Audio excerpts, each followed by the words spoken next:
30 times.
And stop. Yeah, we have a huge frontal lobe, and it's 40% of our entire brain. And most people, when they have a thought, they just think that that's the truth. And I think one of my greatest realizations in my own journey was just because you have a thought doesn't necessarily mean it's true.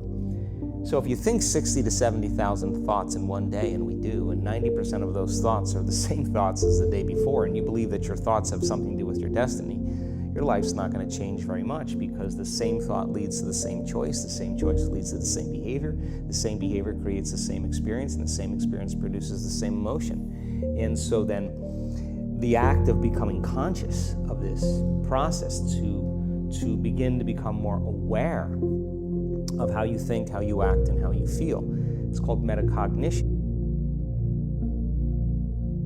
When you feel the urge to breathe, you breathe in fully and keep it for 10-15 seconds. Then that's one round. Fully in and keep it. And now you press your belly, the neck, and then the head. And now you are able to tap into the brainstem. And yeah, that's him.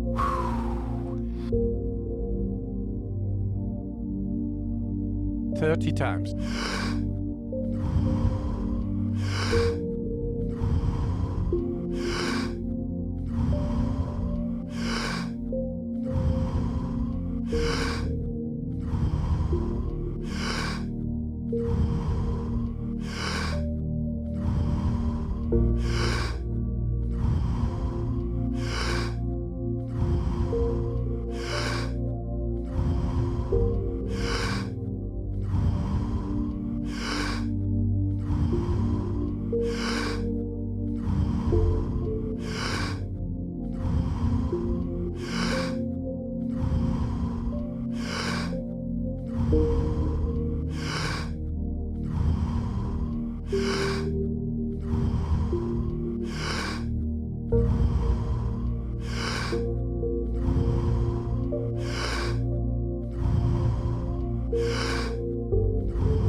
And stop. Not being defined by a vision of the future, then you're left with the old memories of the past, and you will be predictable in your life.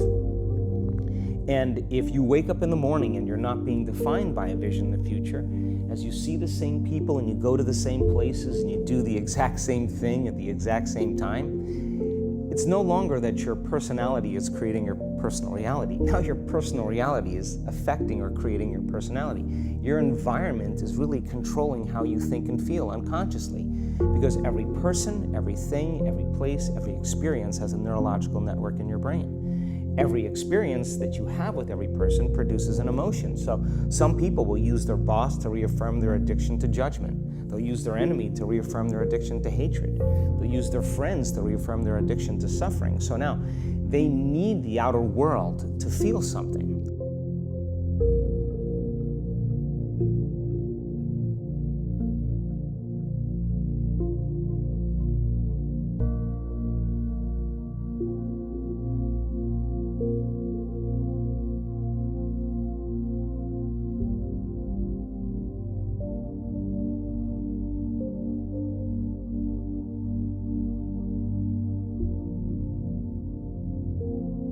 When you feel the urge to breathe, you breathe in fully and keep it for 10-15 seconds.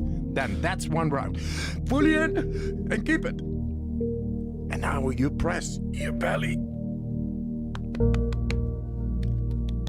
the neck, and then the head. And now you are able to tap into the brainstem.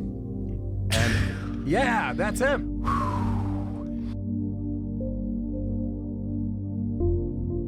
30 times.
And stop. So to change then is to be greater than your environment, to be greater than the conditions in your world, and the environment is that seductive.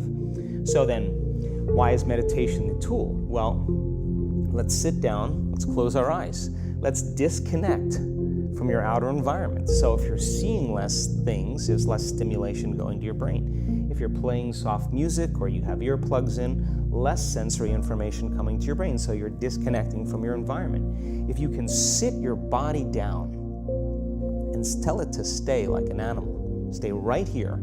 I'm gonna feed you when we're done. You can get up and check your emails, you can do all your texts, but right now, you're gonna sit there and obey me. So then, when you do that properly, and you're not eating anything or smelling anything or tasting anything, you're not up experiencing and feeling anything, you would have to agree with me that you're being defined by a thought, right? So when the body wants to go back to its emotional past, and you become aware that your attention is on that emotion, and where you place your attention is where you place your energy, you're siphoning your energy out of the present moment into the past, and you become aware of that. And you settle your body back down in the present moment, because it's saying, well, it's 8 o'clock. You normally get upset because you're in traffic around this time. And here you are sitting, and we're used to feeling angered, and you're off schedule. Oh, it's 11 o'clock, and you usually check your emails and judge everybody. Well, the body's looking for that predictable chemical state. Every time you become aware that you're doing that, and your body is craving those emotions, and you settle it back down into the present moment, you're telling the body, it's no longer the mind, that you're the mind, and now your will is getting greater than the program. When you feel the urge to breathe, you breathe in fully and keep it for 10-15 seconds. Then that's one round. Fully in and keep it. And now you press your belly, the neck, and then the head. And now you are able to tap into the brainstem. And yeah, that's him.